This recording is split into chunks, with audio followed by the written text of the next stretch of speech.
তো আমার একটা জিনিস বলার আছে, এই আমার মাদারবোর্ড, এটা হচ্ছে টমোহক B540, এটা খারাপ হয়ে গেছে। জানি না কী হচ্ছে, ডিসপ্লে আউট আসছে না, গ্রাফিক্স কার্ডও আসছে না, কিছুতে আসছে না। এটা আমার পুরোনোটা, এটাতে আমি যতক্ষণ আমার ওই i7 খারাপ হয়ে পড়েছে ততক্ষণ ইউজ করছিলাম। এটা আমার গ্রাফিক্স কার্ড। সো এটার দিকেও ঠিক করতে পারো, please message me, DM me, anything. আর and we're currently on Jensen, ইয়ে আমার পিসি, গরিবত্বের পিসি।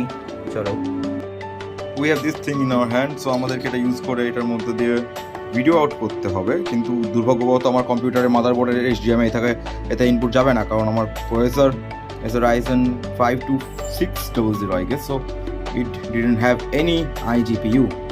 Let's see. Things start looking awesome. Ooh. এটা যদি কর লাগে, এটার মধ্যে ডুয়েল কোর সামথিং কিছু একটা আছে, 4GB র্যাম আছে, আর 4GB আমার কাছে আমি দিয়ে দেবো, 8GB র্যাম। তো এটা একটা নর্মাল একটা সেট আপ, তুমি তোমার ঘরে ইউজ করতে পারো ছোটোখাটো মিডিয়া স্ট্রিমিংয়ের জন্য। I will help you with that, and it is all for free. তো শুধু আমাকে একটা টেক্সট করো, আমি তোমাকে এটা দিয়ে দেবো।